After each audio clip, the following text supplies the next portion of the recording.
party. Yeah, okay. That famous incident where he asked about any interesting numbers, Ramush, yeah. And I think the number was 1729. And he said that was the number of the cab. He said, oh, that's very interesting. Because it's the lowest number that can be expressed as the sum of two cubes in two different ways. Of course, there's a trick to that, because 1728 is 12 cubed, and everybody knows that.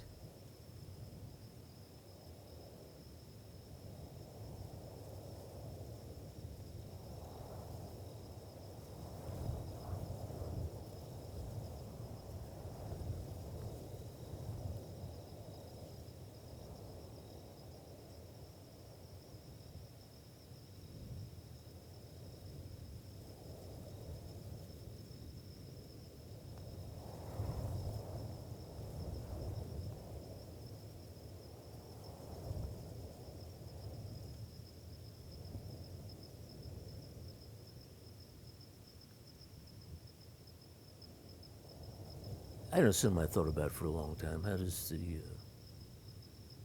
why is the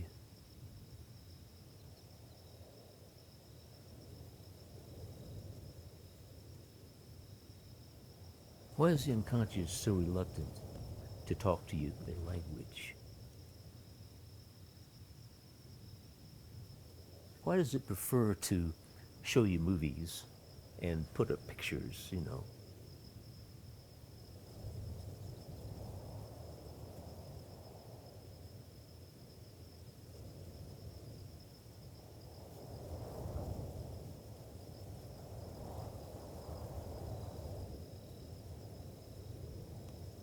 But the idea is there, but it's not, the idea exists independently of language. When I'm talking to you, I don't know what I'm going to say next. I know what the subject is. Well, my brother Dennis says, and I think he's right after some reflection, that falling water is the absolute icon of American art in the 20th century. And this covers poetry, painting, everything. But I'm going to say something, and it will be in a coherent sentence that I will say and you will understand. It's not like some part of my brain is making up sentences and then whispering to me and then I repeat them. You know, that doesn't make any sense. And it's not like the next sentence I'm going to say to you, it's an idea, but it's not a sentence. Well, my brother Dennis says, and I think he's right after some reflection, there's one iconic entity, and this is it. I mean, there's nothing else that really comes. There's not a painting or a poem or another piece of architecture that has this stature. It's an astonishing thing. It's an idea, but it's not a sentence. And yet, almost immediately, I will form it into a sentence. It's like when you try and explain something to somebody and you say, let me think about that. How can I put this? Okay, put what? What's the this that you're trying to put?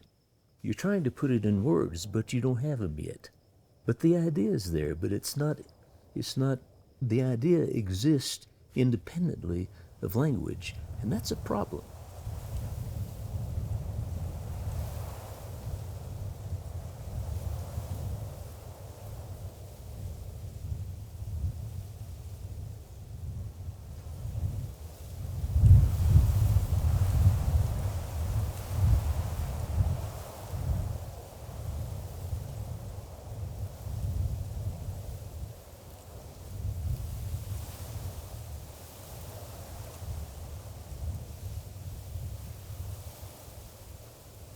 Calais.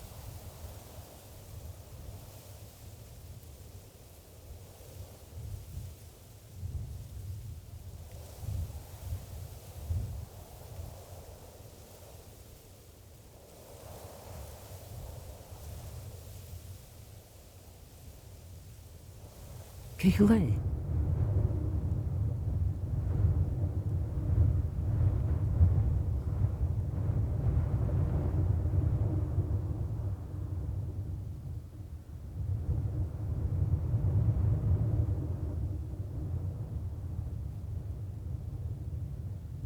Kakule, it's a ring.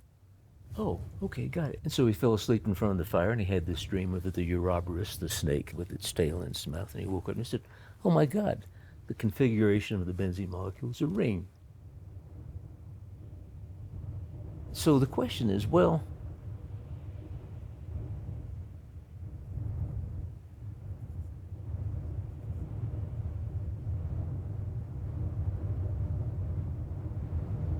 if the unconscious figured that out, which it did, why couldn't it just say, Kakule, it's a ring?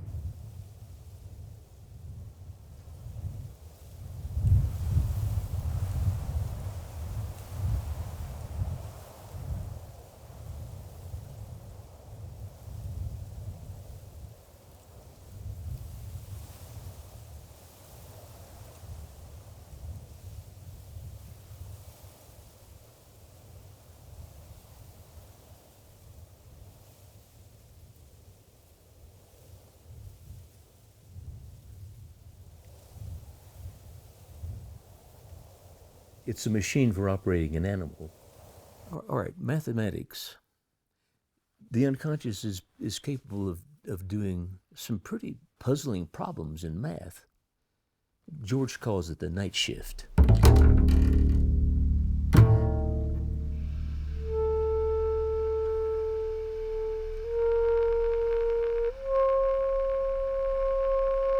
You know, you're asleep and it's busy working away.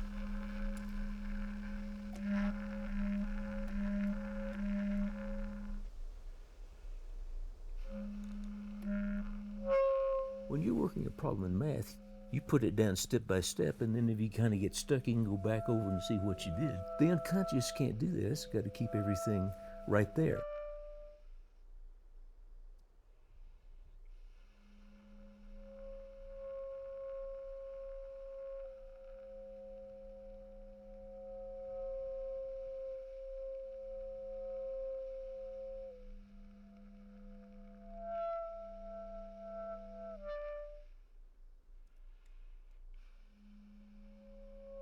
That's baffling. I couldn't do that.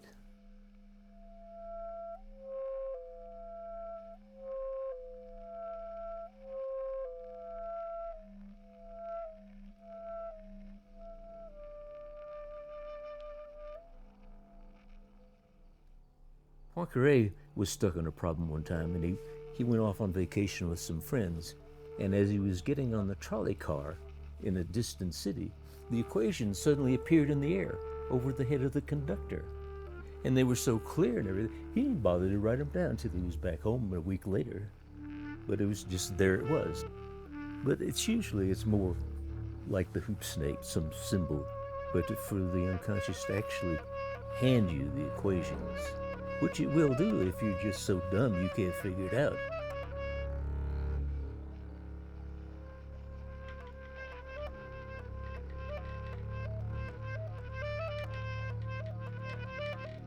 Mathematics is kind of fun. I had breakfast with James Drake, our artist friend, you know, that we both know, and I mentioned that, you know, we're working on a mathematics problem, sometimes for a long time, and then coming up with the answer. I said it's like a lost animal coming in out of the rain. You just want to say, there you are, I was so worried.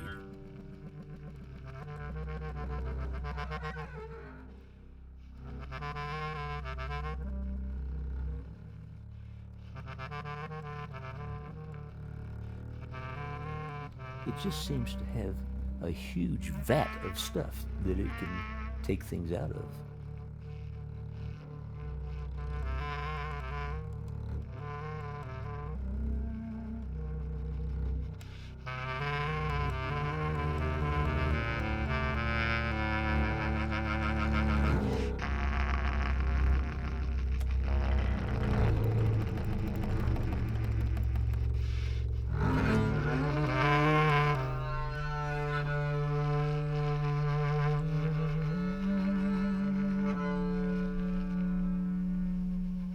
We don't know how huge it is or where it comes from.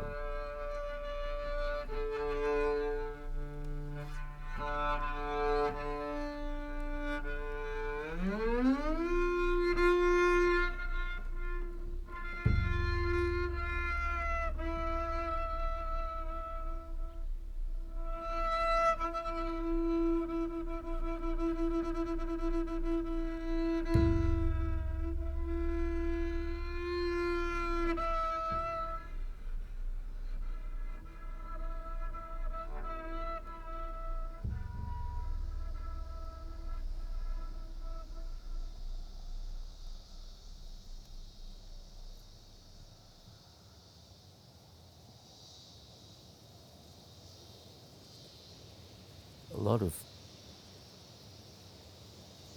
the religions, a lot of the serious, a lot of mathematics, a lot of serious thought about life started in the desert. There's something about the desert that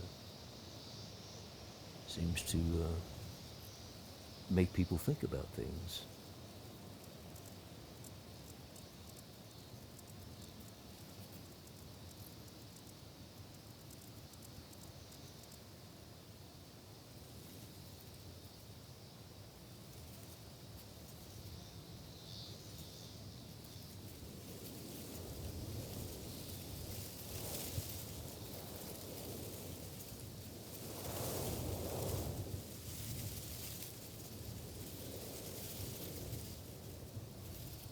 Is that true? I don't know, but it seems to be true.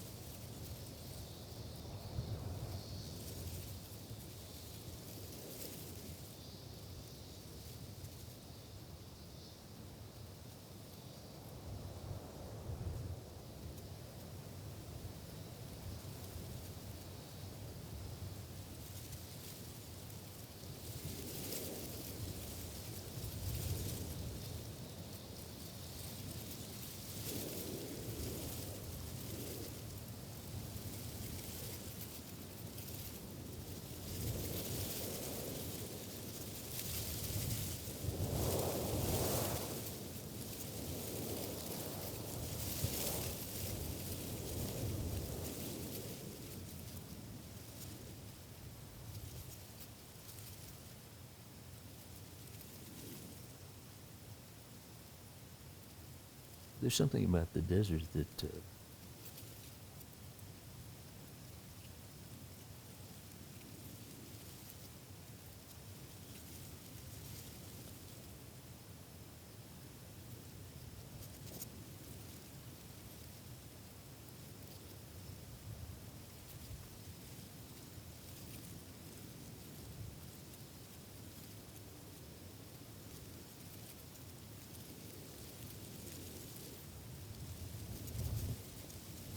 when I'm talking to you, I don't know what I'm going to say next. I know what the subject is. It was weird because we didn't know what it was. The only thing we knew, and there were only this was the first award. We showed up at the airport, and there was a liveried chauffeur with our name on a card and took us in a limousine up to this mansion, carried our bags in, and there we were. And it was just, we didn't know what, we got there in the afternoon, and then we all showed up for drinks at 5 o'clock or something. And McCarthy was dead by then, by a couple of years, but his lawyer was there, Bill somebody. He sort of welcomed us and everything. But there were 2 or 3 writers, poets, and whatever, and they came down and they were all dressed and drugged and ready for entertainment. And when they saw these people standing around sipping white wine and discussing quantum mechanics, they were kind of, it wasn't what they had in mind at all. Yeah. But anyway, so Bill, he welcomed us and he said, no, I understand that all of you are supposed to be quite bright, but I've had a chance actually to talk to some of you, and you're not as bright as you think you are. And I thought, that's a good start. The world's all that is the case, totality of facts, not of things.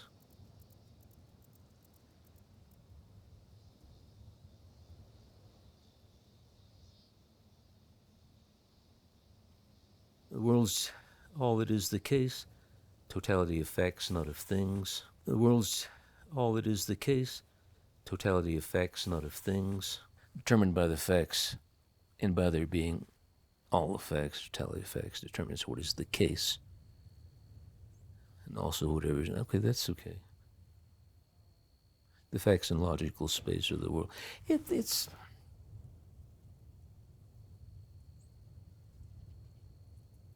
the reason why everybody loves Wittgenstein is not because of his theories of language, is that because they don't know what the hell he's talking about. They love him because he lived the life of a philosopher. He inherited a huge amount of money in his mid-20s, and he gave it all away. Why did he give it away? Because he didn't think philosophers should be rich. But people understand that. I've read a bit of Heidegger. Nowhere in there is there anything about the moral life, or whether that means anything. Or it didn't mean anything to him. He didn't consider it to be worth his attention. Whereas Wittgenstein thought of nothing else Grudendijk is one of the greatest mathematicians to ever live. He talks about the morality of mathematics. And you say, well, that's just kind of goofy. Well, it would be kind of goofy except that he said it. So you have to pay attention. He doesn't say dumb things.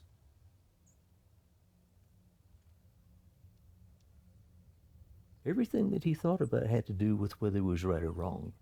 When I'm talking to you, you know, Fallingwater is a beautiful house, but if you go inside, the first thing you see is a bunch of cheap plywood furniture. The interior of the house is just awful. There's nothing you can say about it except, that's really ugly, Frank.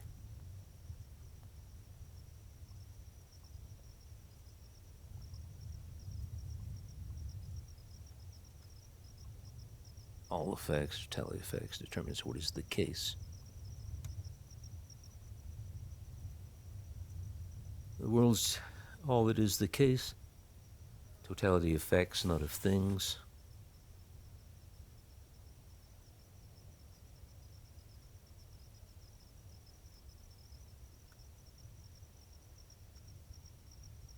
The facts in logical space of the world.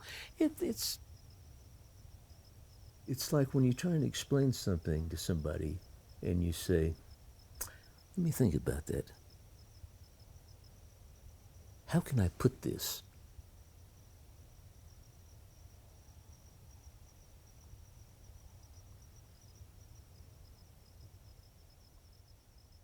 You can't account for mathematics. I mean, maybe someday some really thoughtful person will come up with something that sort of explains mathematics, but where we are right now is no, in mathematics it's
It's like music. You can't really say what it is. Why does music have the power to move you? Why? I mean, music is really primitive. It's just a few sounds, and then you arrange them in a certain way, and they make you feel one way. You arrange them in another way, and they make you feel another way. Oh, how's that? The next sentence I'm going to say to you, it's an idea, but it's not a sentence. And yet, almost immediately, I will form it into a sentence. Pauli really knew physics, and Heisenberg didn't, not compared to what Pauli understood. When they came to a problem they couldn't solve, Heisenberg would just take everything off the table. And Pauli would be saying, "You can't do this." Said, "Oh, watch me." Back then, people would write letters 5 and 6 times a day. But, mail was delivered, half a dozen times a day in some places. And it was sort of like email. And they would always be going to conferences, they'd be on a train going here and the other one would be on a train going there, and they would write letters back and forth. And in one of Pauli's letters, writing to Heisenberg, he said, "I'm just astonished at, your attitude towards these difficult problems." He said, "I can only attribute it to your almost complete lack of understanding of physics," which wasn't too far off. But what Heisenberg had was this understanding of how things should work. He had what Einstein had. He just had a feeling for how things should work. He just had a feeling for how things should work.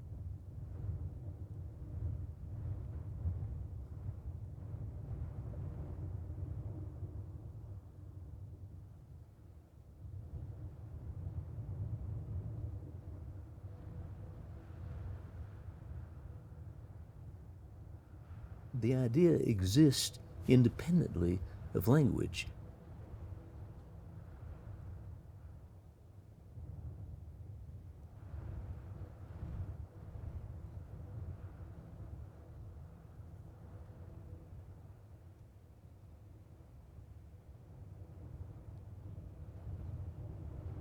The unconscious, it's a machine for operating an animal.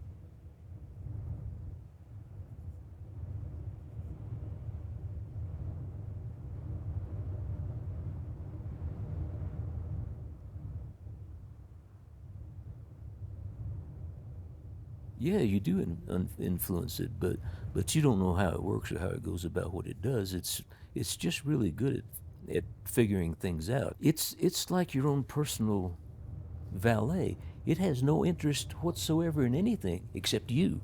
It just works for you 24 hours a day. It never sleeps. It has no interest in anything except your welfare. It doesn't think up problems. The only problems it's going to work on are the ones you give it.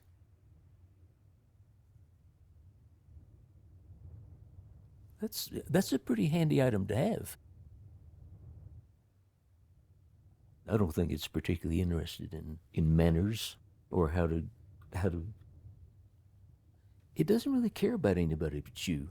The only reason it has any interest in any of the people on the planet is to the extent that you interact with them and that they influence you. It doesn't give a shit about anybody else. Couldn't care less.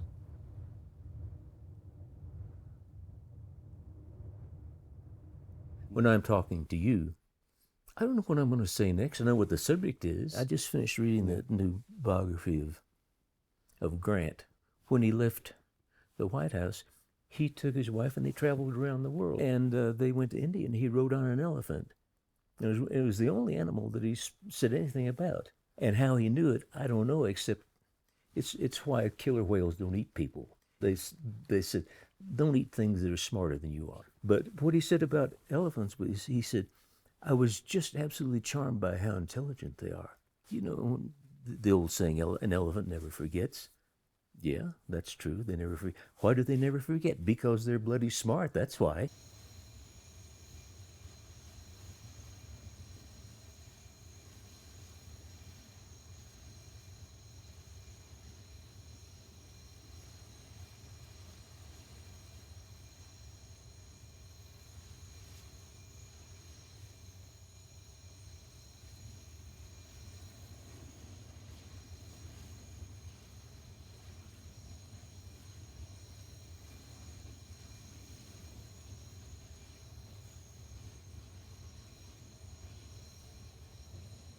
Another question that people don't ask is, it seems to have this vast hoard of information and expertise and ways to do things. It just seems to have a huge vat of stuff that it can take things out of. We don't know how huge it is or where it comes from.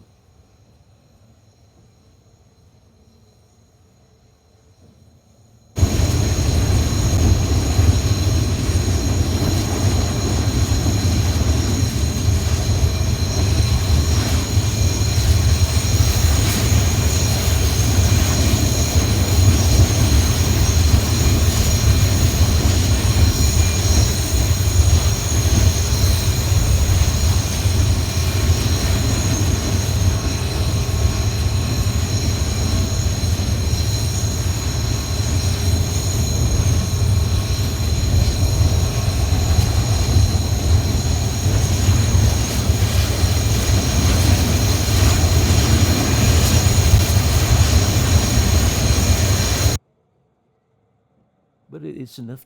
It's enough to be a bit spooky. I mean, does it know things that? Does it know things that it just shouldn't know?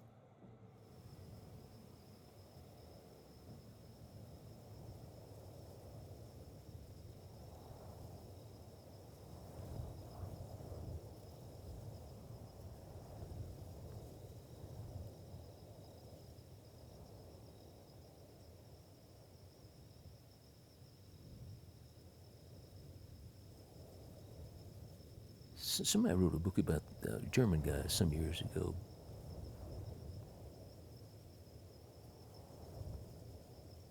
I think the book is just called The Desert, but the opening, I think the very opening of the book is, the desert is the most loved environment.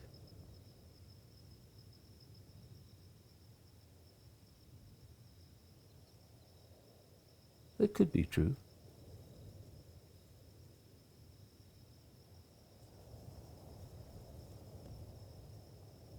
There's something about the desert that is very, very moving to people.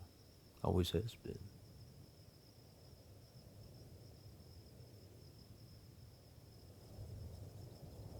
It's certainly something I've thought about, but I don't know why. It's certainly something I've thought about, but I don't know why. It's certainly something I've thought about, but I don't know why.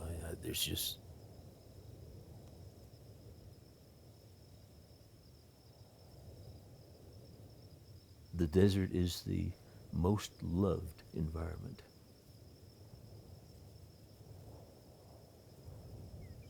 That could be true.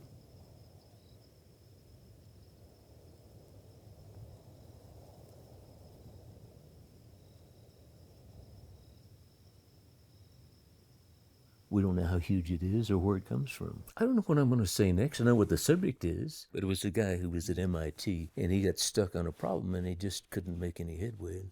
He was getting very depressed. His wife was worried about him. His friends were worried about him, and then he went to bed one night, and he dreamt he was having dinner in Cambridge with John Nash. In the course of their conversation, he told Nash about this problem. Got stuck on, and Nash listened very attentively, as bright people tend to do.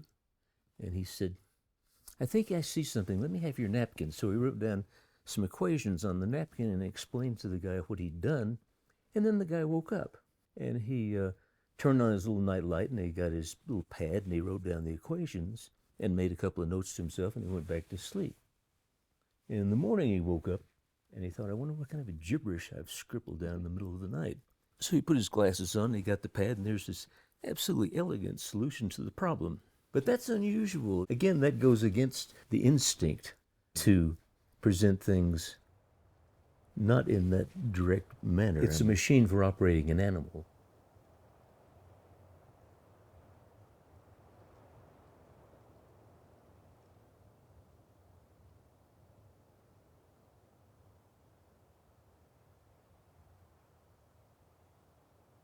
The unconscious, it's a machine for operating an animal.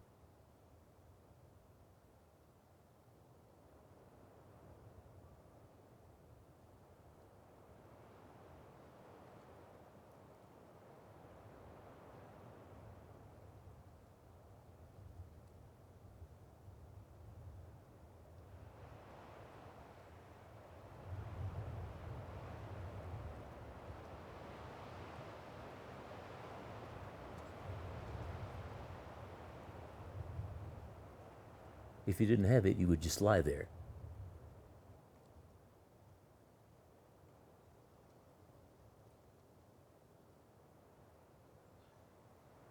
I don't think it's particularly interested in manners.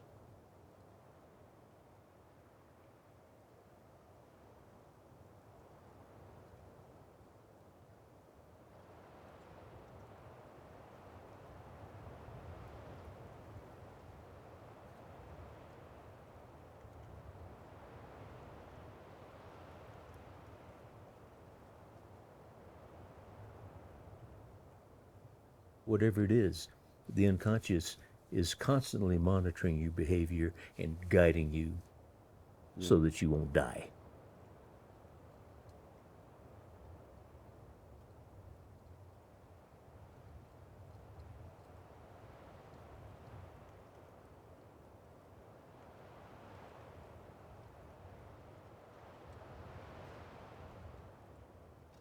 The desert is the most loved environment.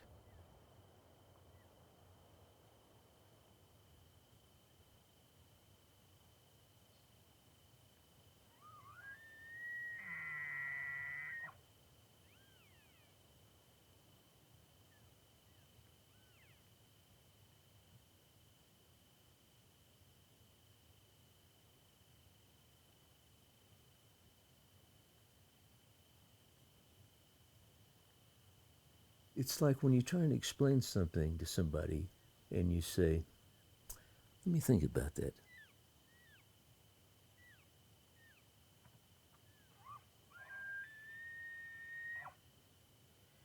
How can I put this? Okay.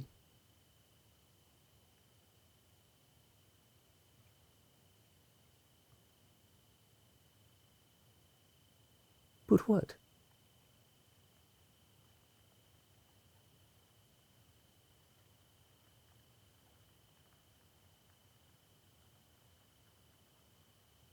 Okay.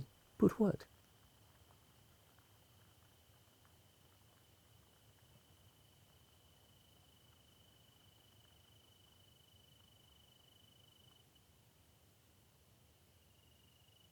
You're trying to put it in words, but you don't have them yet. The idea is there, but it's not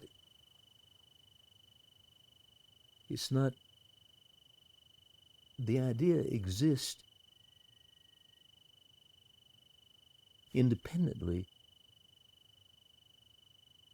The idea exists independently.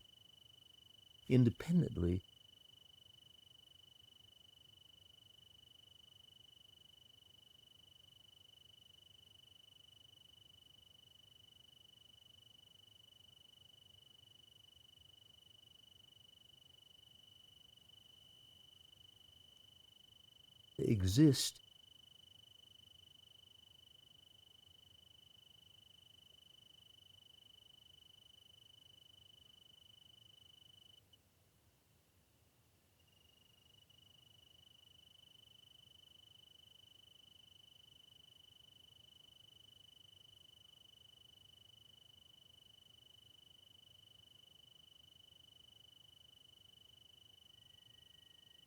Put what?